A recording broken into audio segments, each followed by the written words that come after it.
इनकी भक्ति में तो कोई दोष दिखाई नहीं देता, किंतु फिर किसी कपट का आभास क्यों हो रहा है मुझे? अब तो मूषक जी ही कुछ पता लगाएं। ये कैसी काली छाया मेरी ओर बढ़ी आ रही है?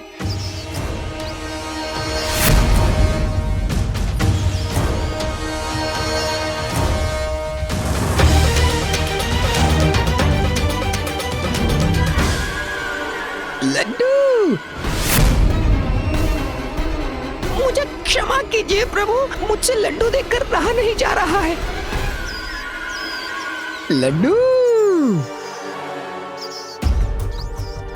अरे अरे अरे वो देखो, एक दुष्ट मूषक, पकड़ो उसे, बच के जाना ना पाए। अरे ये तो मेरे पीछे ही पड़ गए। कहाँ जाऊं, कहाँ छिपूं? इधर उधर भागता रहा तो प्रभु कैसे ढूंढेंगे मुझे?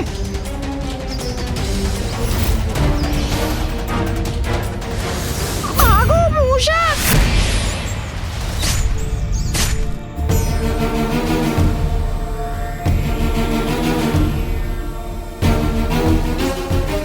इतने सारे लड्डू, अद्भुत।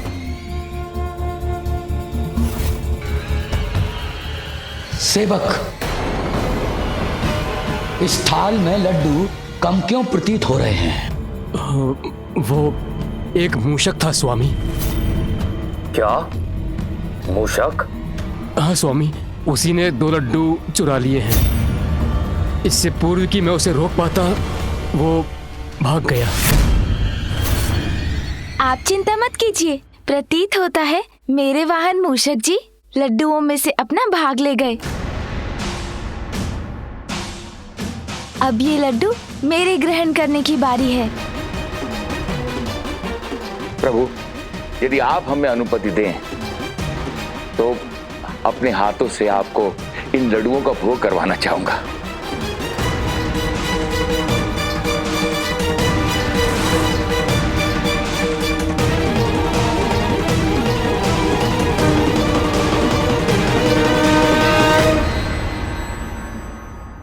मूषक जी मुझसे पूर्व कभी लड्डू नहीं लेंगे। अवश्य वो किसी विशेष कारण से लड्डू उठाकर ले गए हैं।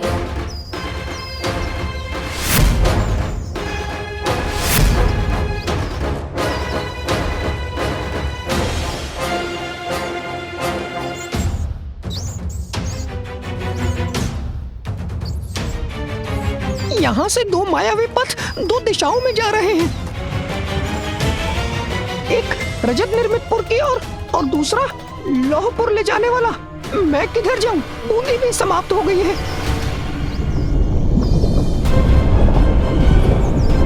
अरे ये सभी तत्व तो इस ज्वालामुखी पर्वत में प्रवेश कर रहे हैं।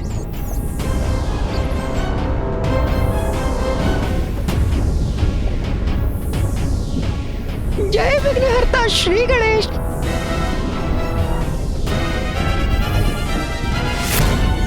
श्री गणेश, मेरी रक्षा कीजिए।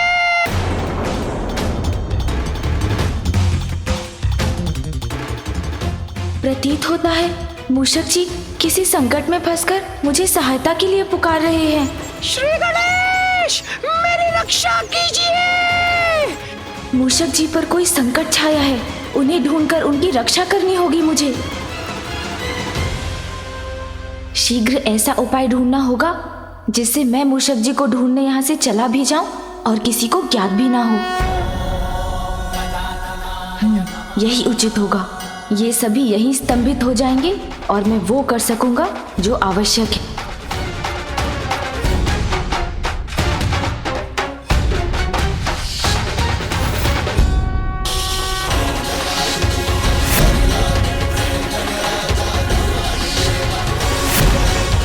अब मैंने इन्हें स्तंभित कर दिया है। अब मैं मूषक जी को ढूंढने जा सकता हूँ।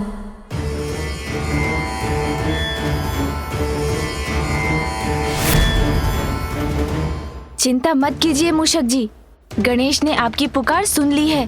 मैं आ रहा हूँ आपकी रक्षा करने के लिए। श्री गणेश, मेरी रक्षा कीजिए। यहाँ तो मूषक जी का स्वर सभी दिशाओं में गूंज रहा है। इसलिए वो किस दिशा में है ये ज्ञात करना कठिन है, किंतु कोई तो उपाय होगा। उन्हें ढूंढने में सहायक कोई तो सूत्र छोड़ा होगा मूषक जी ने।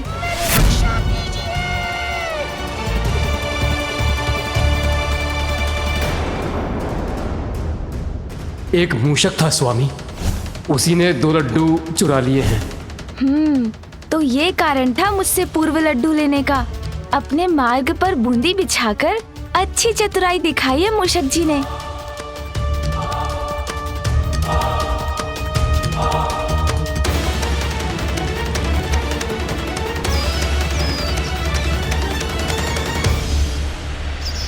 दोनों ओर से प्राणों का संकट छाया है मुझ पर। प्रभु कहाँ हैं आप? रक्षा कीजिए प्रभु।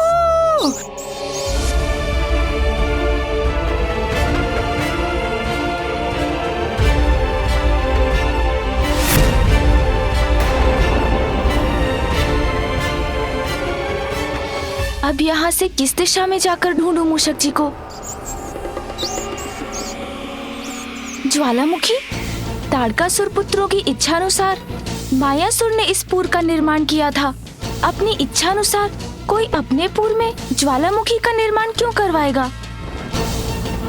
हो ना हो, यही स्थान है जहाँ पर कोई रहस्य छुपा है।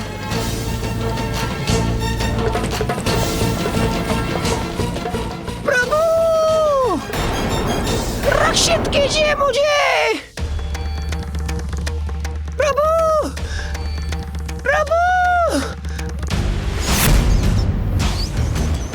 मूषक जी संकट में हैं, इन्हें मुझे रक्षित करना होगा। प्रभु मूषक जी चिंता मत कीजिए, मैं रक्षित करूंगा आपको। मैं आ रहा हूँ मूषक जी।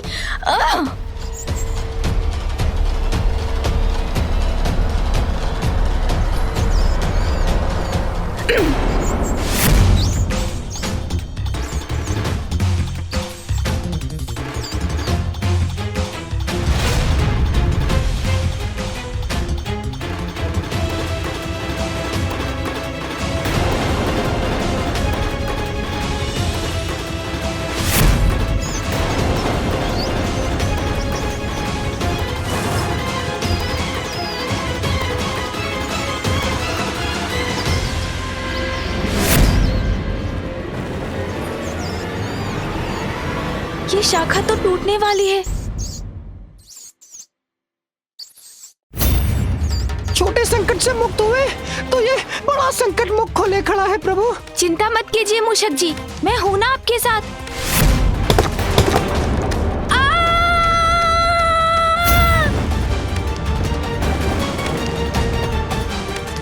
प्रभु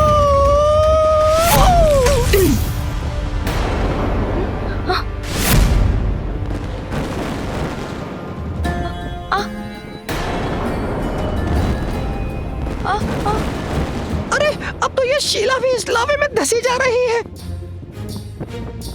ये तरंगे कहाँ जा रही है?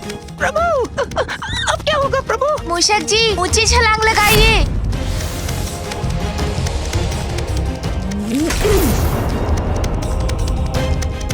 धन्य है आप प्रभु, आपने अपने साहस से बड़ा रोमांचक बना दिया ये अनुभव। मूषक जी हमारे यहाँ आने का प्रयोजन रोमांच प्राप्त करना नहीं है। जो ज्ञात करने आए हैं उसके संकेत ढूंढिए। हाँ प्रभु।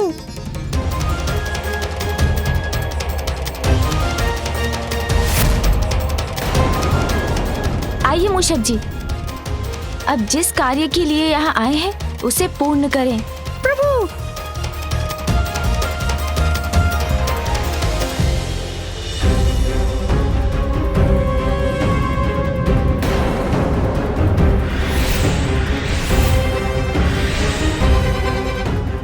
ये अपूर्ण असुर मूर्तियाँ क्या और क्यों है ये? कौन कर रहा है इनका निर्माण?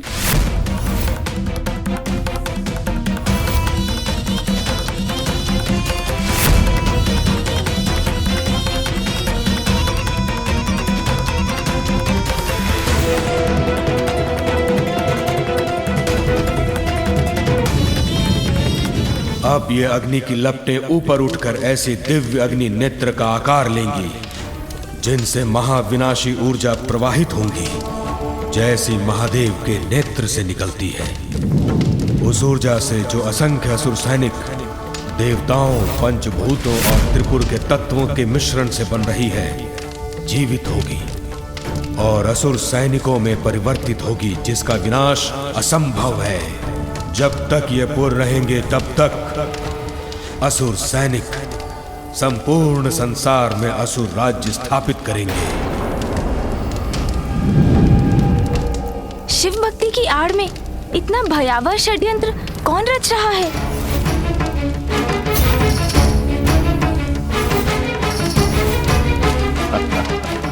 कौन है ये? हर हर महादेव। मैं और त्रिपुरासुर मिलकर देवताओं का अंत कर देंगे और अनंत काल तक सर्वत्र असुरों का आधिपत्य स्थापित करेंगे। दैत्य गुरु शुक्राचार्य?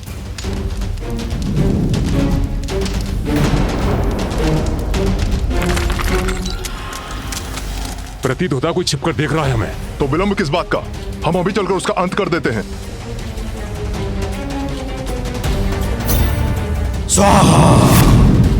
किसी षड्यंत्र की रचना हो रही है यहाँ, इसका आभास था मुझे, किंतु गुरु शुक्राचार्य की देखरेख में इतना भयानक षड्यंत्र रचा जा रहा है। यदि ये सफल हुआ तो सृष्टि से धर्म की नींव ही हिला देगा। ये सब यहाँ होगा इस प्रकार, इसकी कल्पना भी नहीं कर सकता था मैं। तब तो प्रभु हमें सोच विचार छोड़कर शीघ्र इसे रोकने के लिए कुछ करना होगा। नहीं मूषक जी, जो भी करना है सोच विचार कर ही करना है। अभी त्रिपुरासुर अजय है। यदि ये यज्ञ सफल हुआ तो इन असुर मूर्तियों में जीवन का संचार हो जाएगा और एक ऐसी असुर सेना उत्पन्न होगी जिसे पराजित करना असंभव हो जाएगा। अच्छा प्रभु, बस आप इन मूर्तियों को लेकर चिंतित हैं। कारण मिटने से परिणाम भी नष्ट हो जाएगा। मैं इन असुर मूर्तियों को ही नष्ट कर दूंगा तो असुर सेना का निर्माण स्वतः रुक जाएगा। मूषक जी रुकिए, हमारे किसी भी कृत्य से इन्हें नहीं ज्ञात होना चाहिए कि हम यहाँ आए हैं।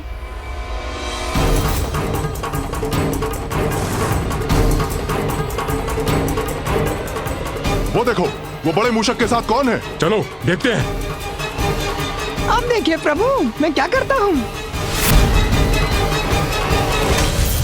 मूषक जी तो कुछ और ही समझ रहे हैं। शीघ्र इन्हें रोकना होगा।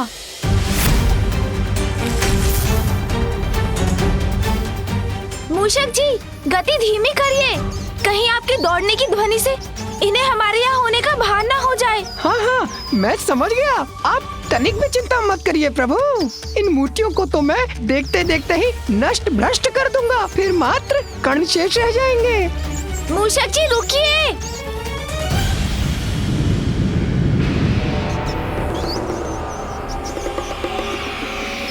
अरे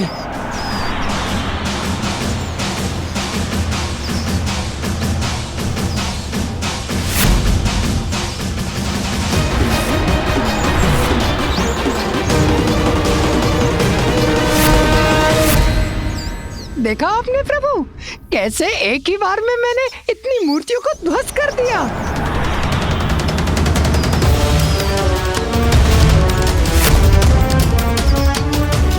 अरे ये असुर मूर्तियां तो पुनः बन रही हैं। इस उद्दंड मूषक को तो हम छोड़ेंगे नहीं। इसका अर्थ है इन मूर्तियों को नष्ट करना असंभव है। तो अब हम क्या करें?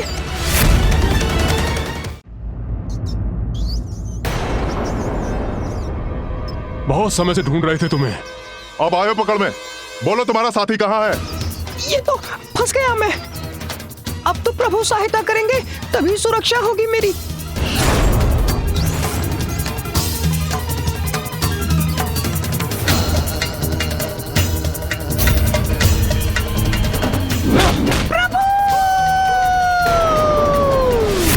मूषक जी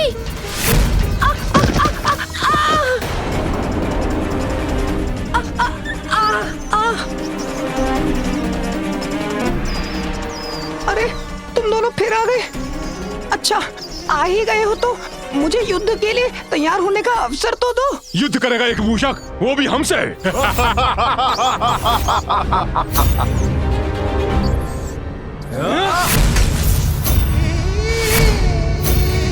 अकेले नहीं है वो, मेरे साथ हैं मेरे वाहन मूषक जी।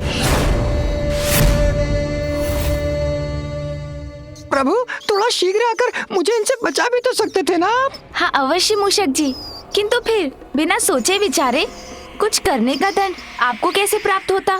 सोच विचार तो तुमने भी नहीं किया, अन्यथा यहाँ आने की भूल नहीं करते गजमुख बालक।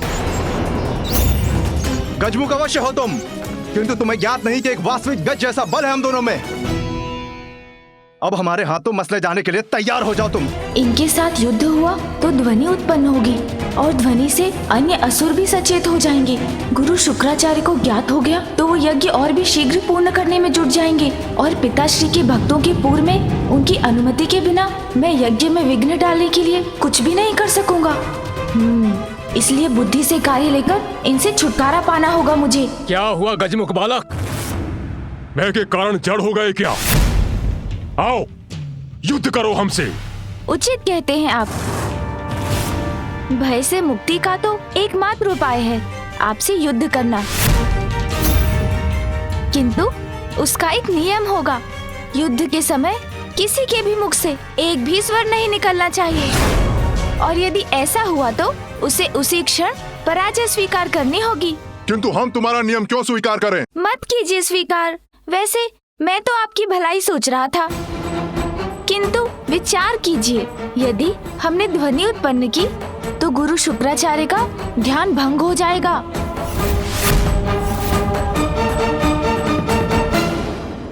और यदि उनके तप में बाधा पड़ी तो आपको तो वो अवश्य दंड देंगे। क्यों, उचित कहा ना मैंने? उचित है, स्वीकार किया हमने।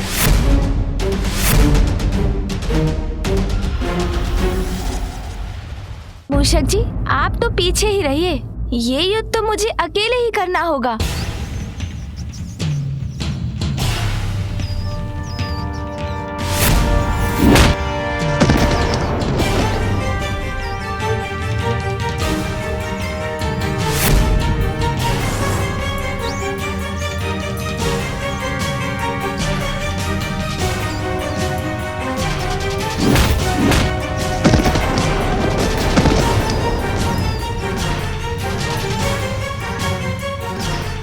गजमुख बालक, अब नहीं बचोगे। नहीं बचोगे तुम।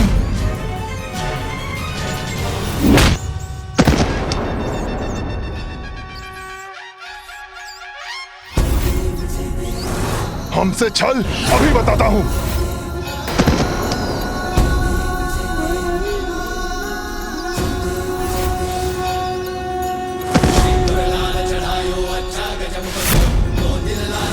बहुत अच्छे प्रभु। क्या हुआ असुरो, थक गए या पराजित हो गए तुम दोनों? अब शीघ्र इस युद्ध का अंत करना चाहिए मुझे।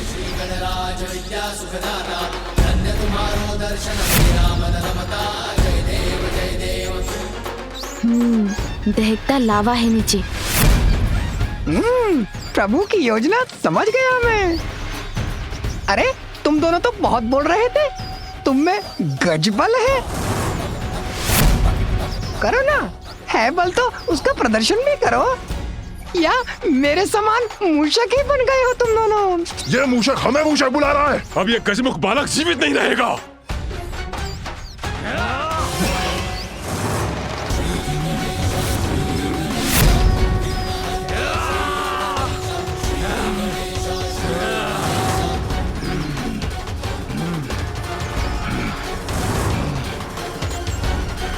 अब तुम्हारा अंत निकट है गजमुख बालक। प्रतीत होता है आप दोनों क्लांत हो गए हैं, इसलिए धीमे धीमे बढ़ रहे हैं। आइए और तीव्र बढ़िए, वार कीजिए मुझ पर।